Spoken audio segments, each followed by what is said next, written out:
Hi there, and welcome back to another video interview by the Strong Youth Project.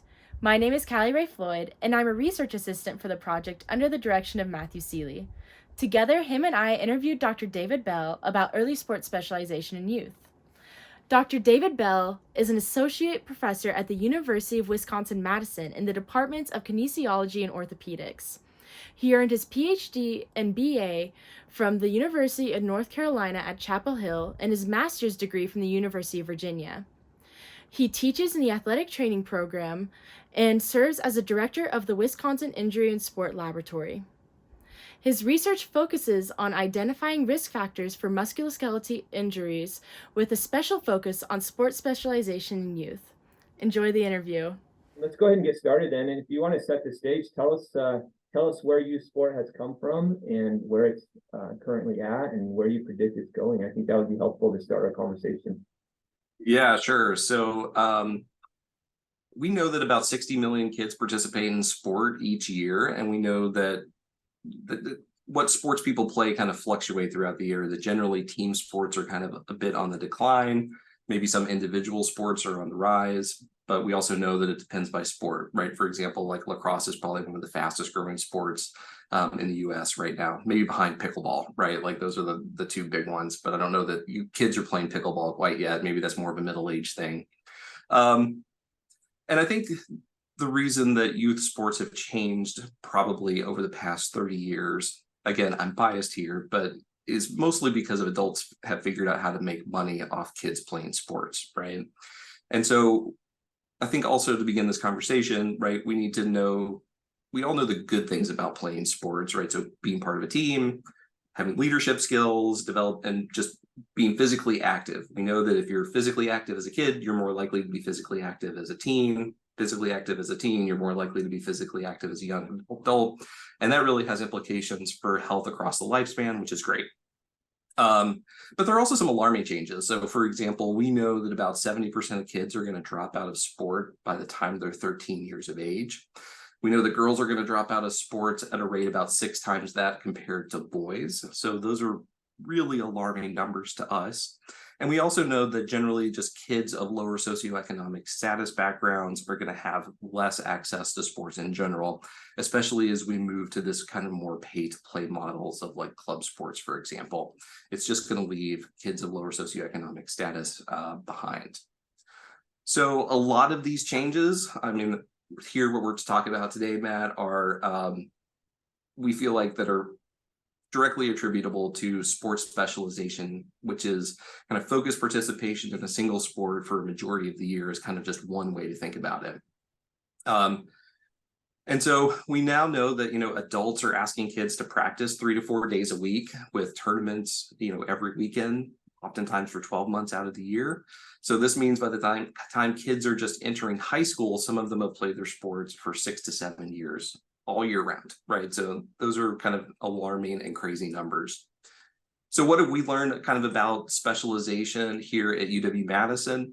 Well, we know that approximately 30 or up to, maybe it is the best way to put it, up to 35% of young athletes are going to be classified as highly specialized. We know that girls are more likely to be classified as highly specialized compared to boys. And we know that if you're highly specialized, you're at greater risk of injury. And, we can talk about injury here for a little bit. In college and professional sports, injuries are kind of part of the business, right? But we also have teams of like highly qualified medical personnel that are there to help those athletes as they kind of progress through their injury. Youth sports don't have that, right? And so do we really want to expose our young athletes to the same level of risk that we're exposing fully mature adults to over that time? And unfortunately, we're seeing injuries that used to be reserved for professional athletes, and we're seeing them in kids now, right? And so those are some of the big things that we're kind of seeing and trends that I'm seeing in sports, in youth sports over time that are super alarming to me as an athletic trainer and a person who researches youth sports. Great. Let me ask you, I got a sort of a knee-jerk response question. Does the specialization that you're mentioning, are there data that show that actually does lead to improved performance? Is it more likely to create the elite athlete? I think that's the primary reason people are doing it. Would you agree? And if so, does it make a young person more likely to receive a collegiate scholarship or go on and become a professional athlete? Yeah, so there's a couple different layers to that question. And so right out of the gate, does it help you become a better professional athlete? The answer is probably not. Because you do have to do this thing where you win the lottery throughout your entire career to not get injured, right? If you're going to be a baseball pitcher, right, and you get Tommy John surgery, you're going to be flagged by Major League Baseball as, kind of a person who is at high risk of maybe not continuing on to their career, and you're probably going to make lesser money over that period of time. Yet there's a lot of people out there who believe that having Tommy John surgery helps you throw harder, and it's really not the case. Later data shows that really does not pan out, and that if you can make it through sport healthy throughout your entire years. Actually, we're doing a study right now where we're talking to college coaches about how they feel about specialization. And they actually, to a T, they actually feel like multi-sport athletes who don't play the same sport year round, they feel like they have much better potential. So they haven't peaked yet in terms of like their sport performance ability. They feel like kids who have specialized and they play that sport all year round, they have less of they have a lower ceiling, right? And so they're probably feel like they're not going to get quite as much out of those athletes. There's also some data that shows that, it doesn't, there's lots of anecdotal evidence, right, that kind of shows that professional athletes are multi-sport athletes growing up, and that they are able to do a lot of different things. They're also incredible athletes, right? And that they don't require specialization in order to reach the level that they're at.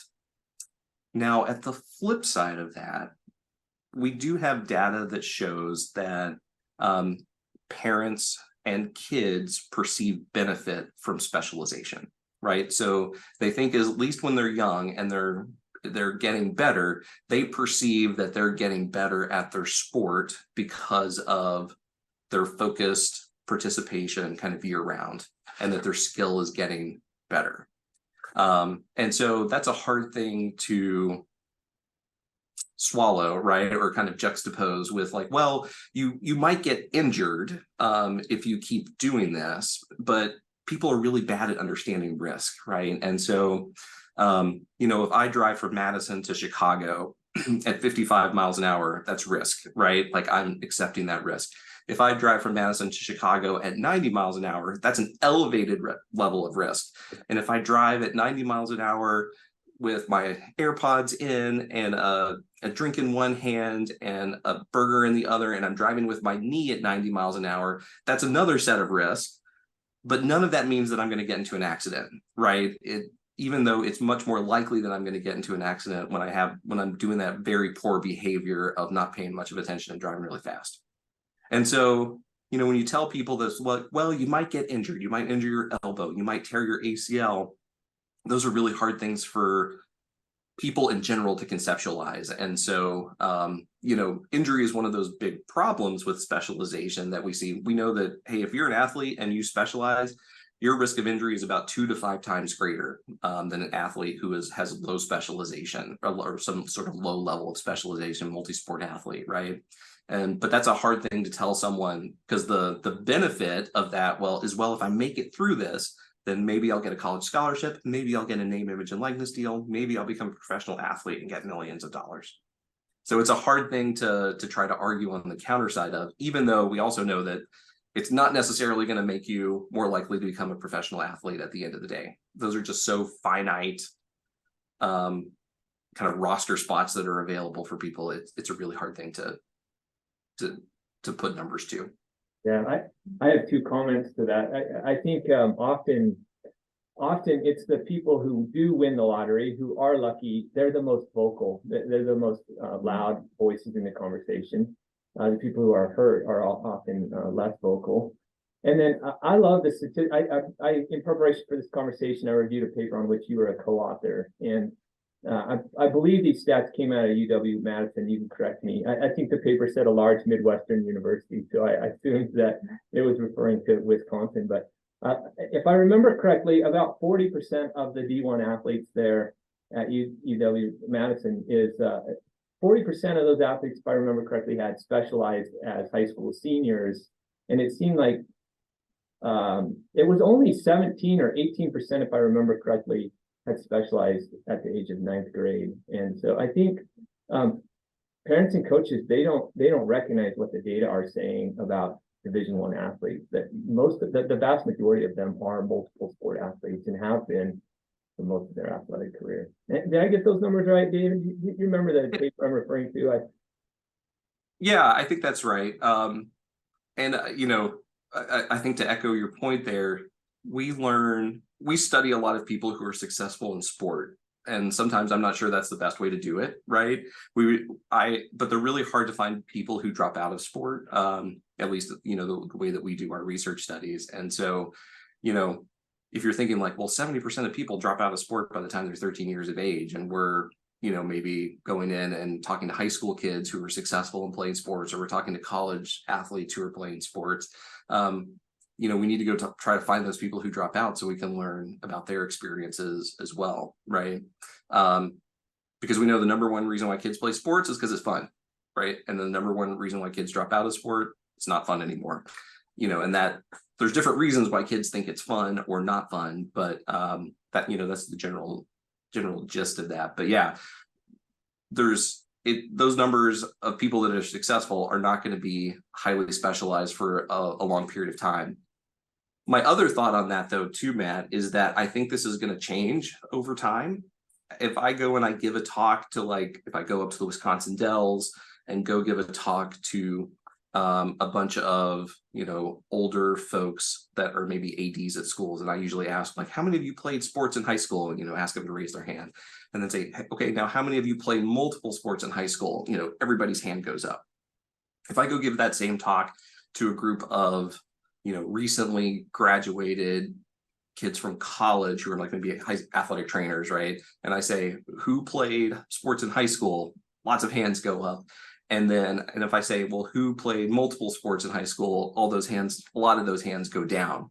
So I think we're going to see this change over time as these kids that are now participating in the current youth sports structure, who have had much more specialized behavior, they're now kind of matriculating through this process. And so the sports, structure that they have now is the only one that they've known. They haven't really known this kind of multi-sport process, unless they are like you and I, and they grew up in really small towns and were able to play multiple sports in those small towns because that's all that was offered to them and was available. Right. That's interesting. That reminds me of the story Callie told us earlier about, it sounds like you would have been interested in playing volleyball. Yeah, there was a lot of sports I tried when I was younger, but it was just because they had these teams start so early on and had all these it's a lot of politics that go into sports anymore too, that you have to have these connections with the coaches, and if you're not close with the players, you get pushed away. And so that's what I saw a lot growing up in such a big city, was that a lot of kids, they didn't get these opportunities to play because they weren't enjoying it, and B, were just never given the opportunity. They were constantly benched or looked down upon by the coaches because they weren't just automatically gifted as soon as they joined the sport. And that kind of leads into one question I have for you is, how do we keep coaches from cutting kids out of sports when they aren't automatically gifted in that category? Because you can have these two kids that one is automatically just a lot more athletic naturally, and another that they can get athletic through practice. How do we get coaches to recognize that? Yeah, that's a great question. I know. And it is hard. So, in order for people to be successful in sport, there's this thing called the triad, where it's the athlete, the parent, and the coaches, right? And all of those people need to be communicating at an effective level in order for the kid to have a successful youth sport experience. I think the other part that's missing from that is the organization that those coaches are coaching within. And so I think some of that is cultural, and you're talking about culture issues within a team. And some team culture is great, and some team culture can be absolutely horrible, right? And so how people approach that is going to be, coach is the leader of it, right? The buck stops with them. And so they have to develop a culture that's going to be inclusive for everyone. And sports isn't like that oftentimes. You know, it also kind of like, what is the goal of the team that you're on, right? And sometimes that goal is purely winning and performance, right? And sometimes, you know, I have a 9-year-old right now who's playing soccer, and everybody plays, right? And it doesn't matter if the team wins or loses. Now, the kids know exactly what the score of the game is and all of that stuff, so they know the outcome. But you know, the culture of that team is like, hey, we're all playing together, and we're all, you know, just trying to get better at this, and we're trying to develop players. Now, I think if there's a mismatch there between, we say we're doing player development, but we actually care about winning and losing, those are two different things, and that's a culture issue, right? That's potentially broken there. And then the other thing is these organizations that have developed these policies that are potentially problematic and encourage things like specialization. Now, the policies are great for the well-being and the financial well-being of the organization, right? So for example, if you don't play baseball in the fall, we're not going to let you play baseball in the spring. So you have to sign up for, in essence, a year-round participation because, well, probably the reality is we need your money to come in so we can pay our bills, right? And so, but unfortunately, those policies encourage year-round participation. They encourage sports specialization. They might not have the best well-being for the athlete at heart there, right? And so there are some scenarios where those policies have been able to be kind of avoided, right? So for example, I had a coworker who had a son who his big thing was track and field, right? And his kind of secondary sport was soccer. And so mom and dad kind of realized that the group wanted their money. So they said, hey, well, why don't you develop a kind of an off-season group for us where they come once a week or twice a week. There's no coach there. We'll pay the money for the organization and the field and all of that stuff for rental. And the kids can get some touches on the ball, but it's not going to be this thing where it's like this mandatory required coach-led participation. And when it switches over to soccer season in the fall, we're all in. But you know, they wanted to look after the health and well-being of their child when it came to like doing multiple things at the same time and multiple sports at the same time. And so you got to, and then if you try to play multiple sports at the same time, right, there's another problem there too, because now you have these multiple organizations that are trying to encourage year-round participation in those sports, and now it becomes a scheduling nightmare, you know, for mom and dad at the end of the day. So so sometimes people are specializing for that reason, right, is because they just have to look at the family calendar, and they have to make some of those time related decisions that are associated with just being a family. Yeah, you hit on one of my primary motivations, Dave, in starting the Strong Youth Project. I got frustrated because I'm looking around our dinner table. I have 5 children, and I value family dinner time. And yeah, I'm looking at Kira, and I said, so are these, you know, exclusive endeavors here? So am I to understand that if my kid wants to be an athlete, that I can't have dinner with them? And it seems to me that the culture today is moving in that direction. I have a really difficult question for you, but I'd love to hear your opinion. What's a parent to do who, you know, is fighting this culture that you've described? And we're all aware of it. A parent who wants what's best for their kid, a parent who wants their kid to be involved in sport, but also understands that year-round participation in the same sport is not healthy in the long run. Do you have any real, you know, actionable items here for parents who are fighting this system? Do you have any recommendations? Yeah, so it's a hard question, but the parents are going to be critical in this role because they are the primary advocate for their child, right? So they can be a person who, and parents get frustrated when I'm talking to them, right? They're like, I am a cog in this wheel that is moving forward. And they might have to make some more difficult decisions, right? In youth sports, it's often up and out, up or out in today's kind of youth sports society.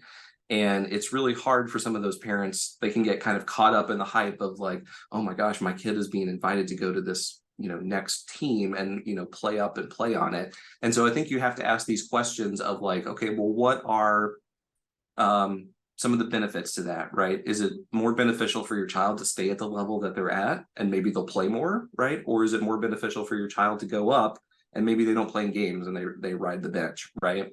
So they have to be an advocate. So we do have some recommendations that are out there, Matt, about what to do with youth sport. And so these are the best ones that we have. Now, these are pie in the sky recommendations, and we understand that they might not work for everybody, but they are evidence-based, right? So we do have some evidence behind these that, this kind of group of recommendations seems to make sense for a lot of people. And if you feel like you're totally out of left field on any of these, then I think it's probably worth having a conversation with your kid or your other significant other or a coach in order to figure out how to best kind of navigate some of these situations. So the first one is delay specializing, right? Maybe easier said than done, but you'll see some organizations that put age limits around these. They might say like, well, delay specializing until you're 12 years old.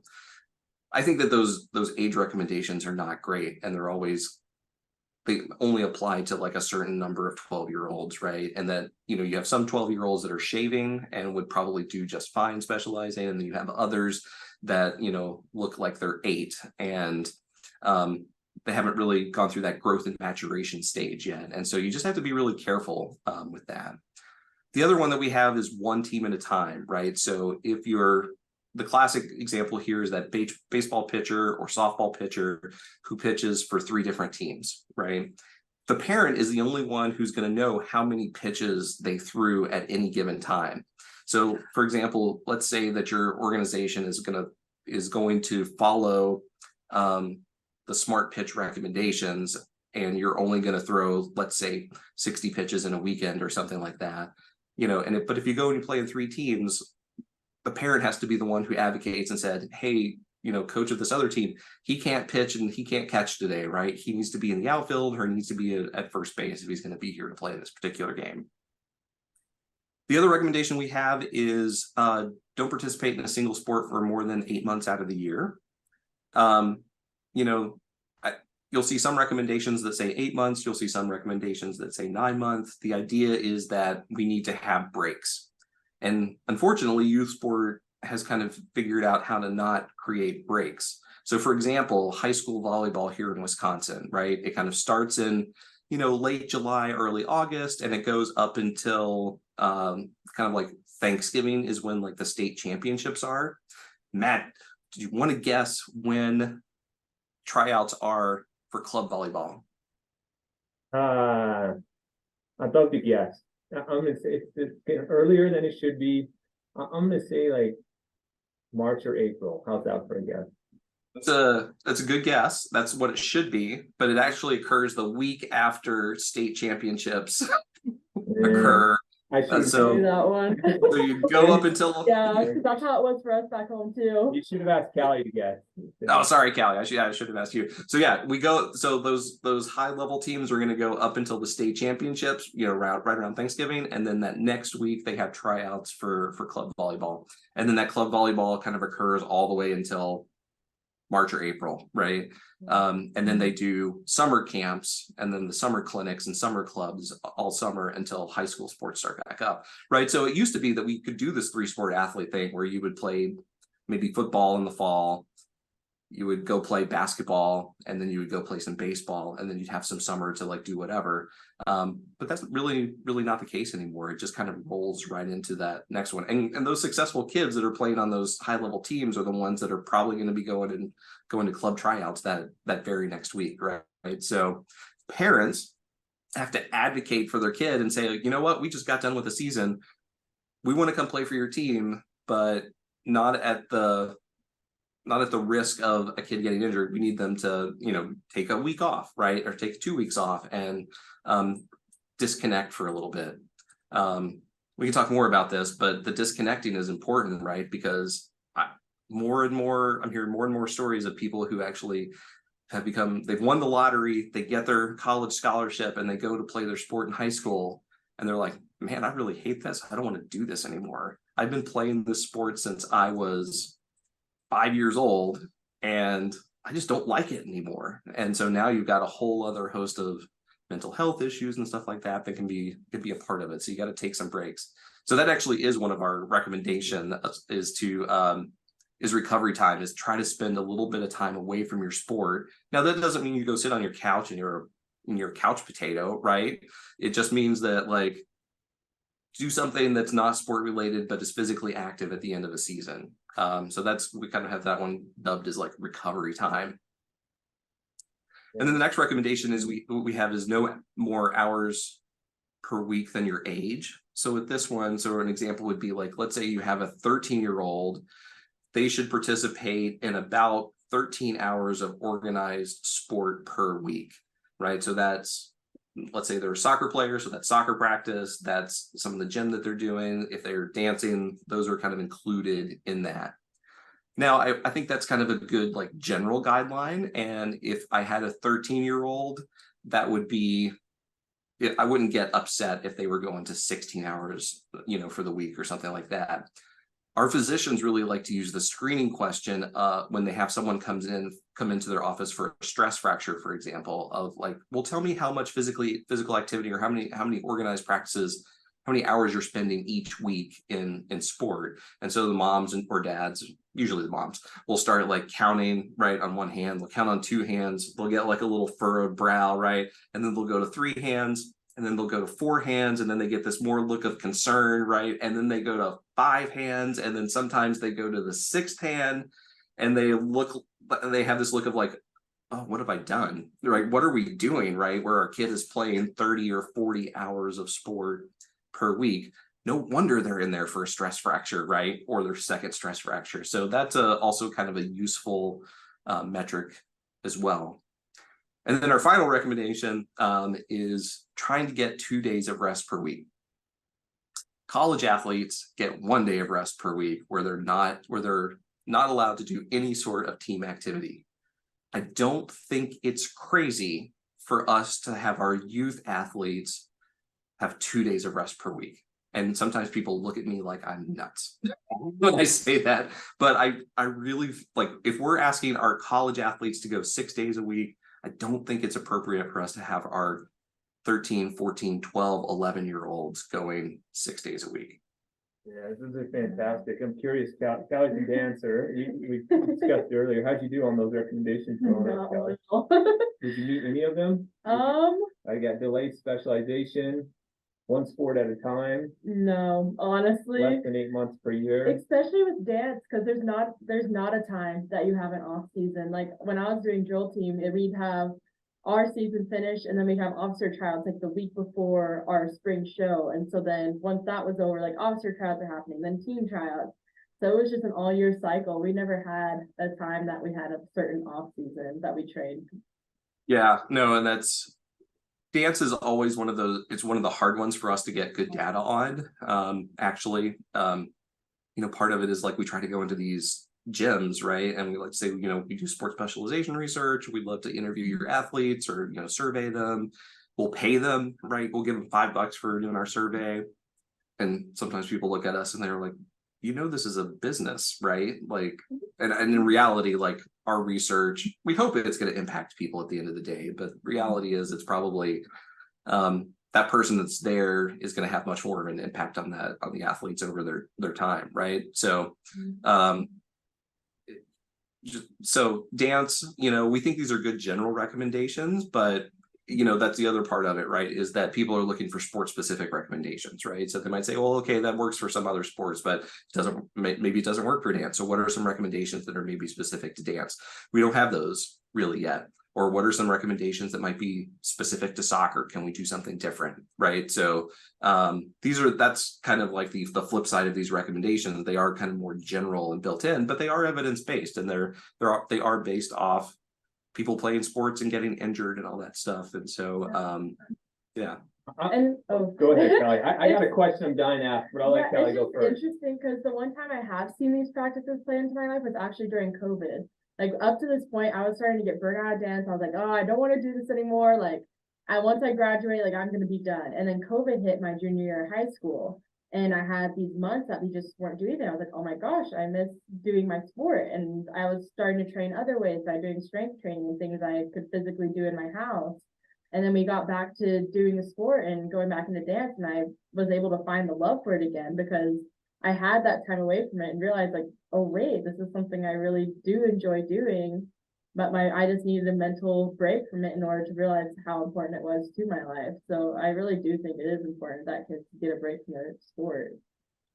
Yeah, it's fantastic. That's a great point.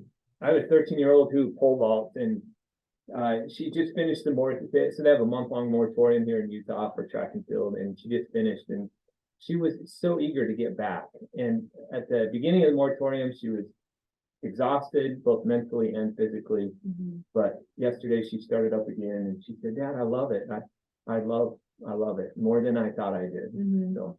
So I have a question for you. Those breaks are really critical, right? Because it helps you figure out, like, do I really love it, or am I just tired and I just need a break? And sometimes those breaks, sometimes they don't exist, right? And so you have to. I like that idea of there being a moratorium on a specific sport for a month in high school. Some states are going the other way. I think it's Arizona is actually creating policies that are trying to they're trying to battle some of the club sport culture and trying to get kids back into the high school. So in some ways that kind of makes sense, but they're also developing these policies where coaches can be around athletes kind of year round, which is kind of the flip side. It might not be quite as beneficial as I think it's going to be. Yeah. So I have a question going back to this. You talked about some sports, might not lend themselves to long breaks. I'm thinking of gymnastics and swimming, to name two. I'm going to ask you to speculate with me here, Dave. I've been thinking about this a lot, and I'm not sure. I can't think, theoretically at least, I can't think of a reason why swimmers shouldn't be able to take a break and benefit, just like a baseball player or a basketball player would. What do you think? Does swimming or gymnastics or any of these sports that are especially resistant to these ideas of breaks, is there something about those sports inherently that just would absolutely, destroy an athlete by taking a 2-month break? Or what do you think? Do you understand my question?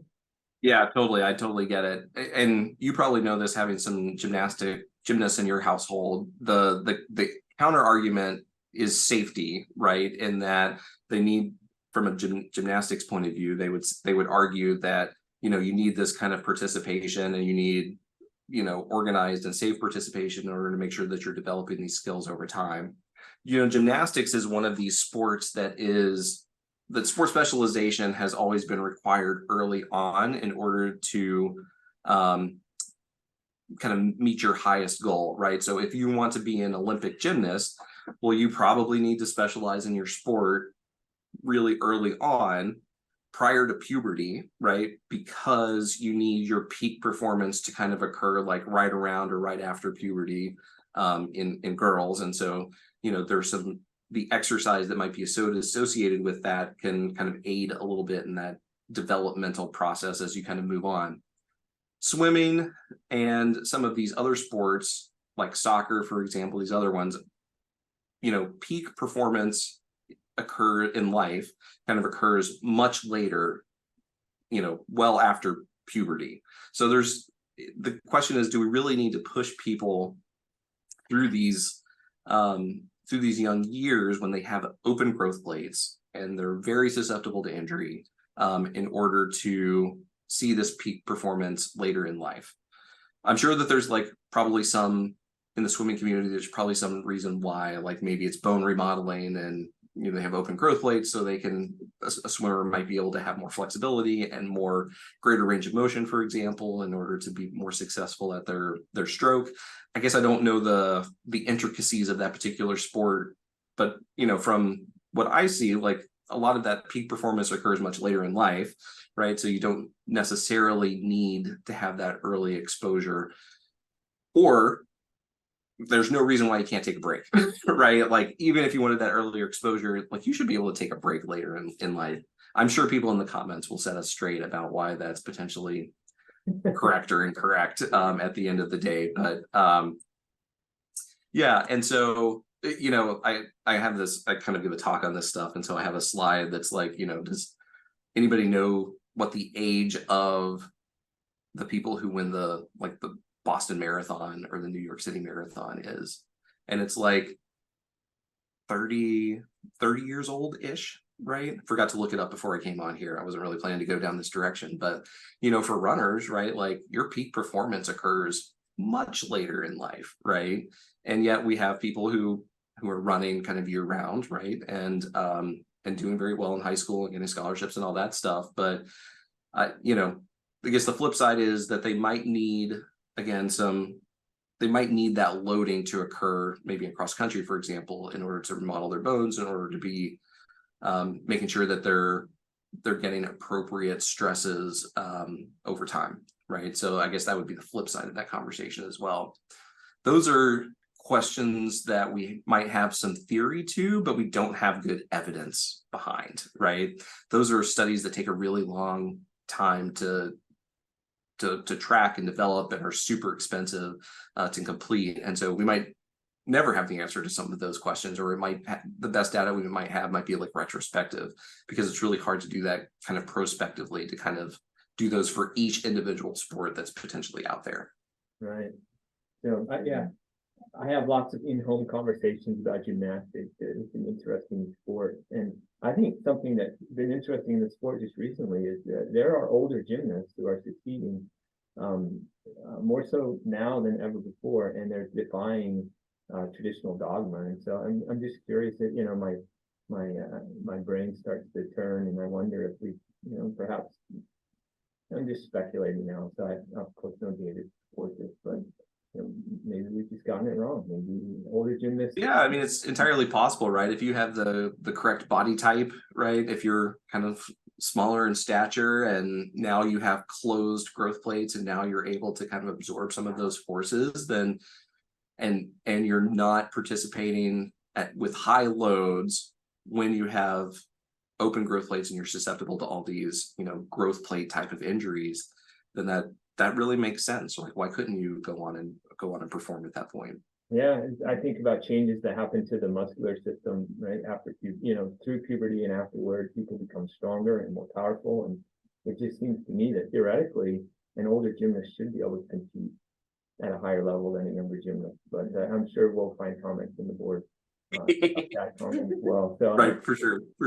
But it's interesting. So I feel like it kind of wraps back to the idea of taking breaks too, like with Simone Biles, like how she took that break in the Olympics for mental health, and now she's come back and she's winning all these competitions. So I think that break is kind of showing that that's necessary for these adults and older generations to keep competing. It's an interesting case study.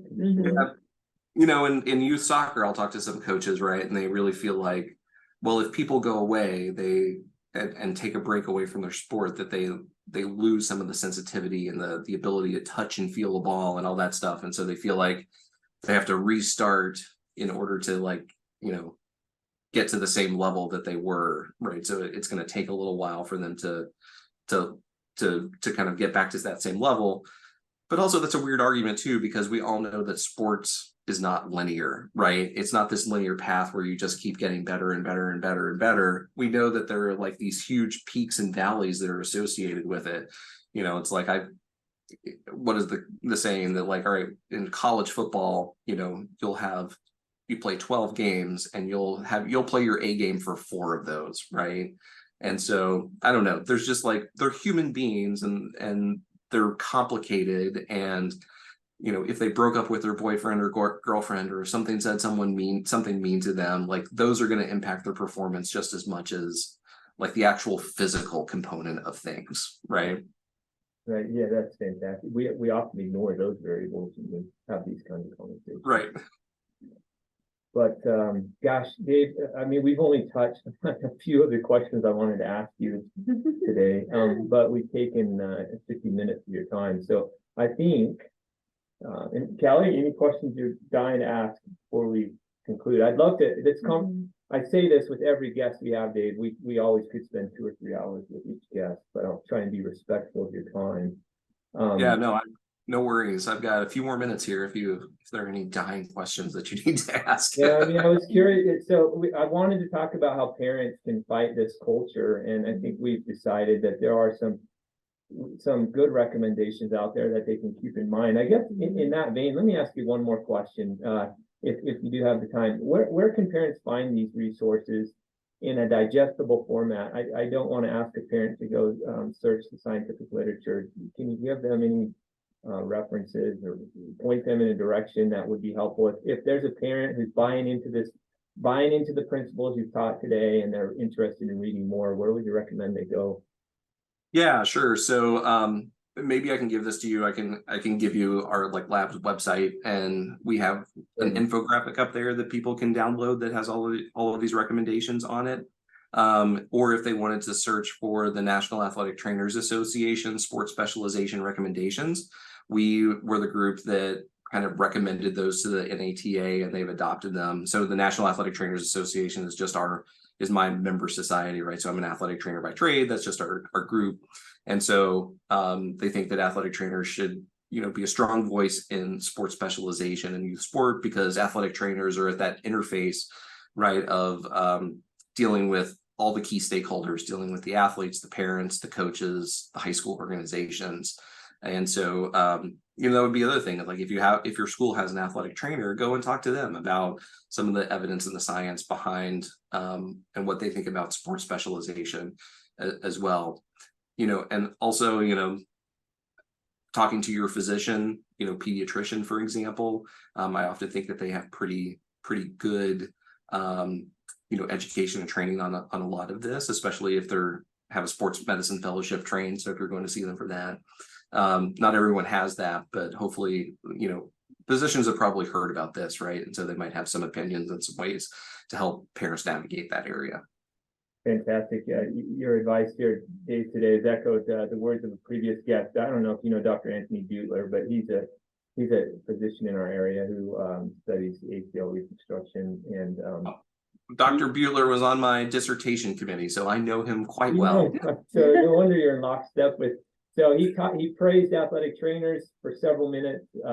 He recommended that all parents get to know their school athletic trainers, and we can certainly make available the NATA position statement on this topic to our audience, and we'll certainly point them in the direction of your lab website as well. So. And else, I will send you the infographic, and you can place it on wherever you would like to. It's freely available for anyone to use. That'd be fantastic. So. Well, great. I think there are some questions that we didn't hit. Maybe we can talk again in the future, but we didn't really hit the psychological implications of specialization in as much detail. We know that sports specialization can affect psychological performance as well as school performance. I hoped we could talk about that, but I'm not surprised that we've run out of time before we ran out of questions. So thank you very much for your time this morning. I really appreciate it. Yeah, no problem. Those are important conversations that I'm happy to come back and chat about them in the future, or point you into people who, if you want a different guest, would be super well qualified to be talking about those specific areas as well. And thanks for having me. I really appreciate it. This has been fun. Yeah, thanks so much. Thank you.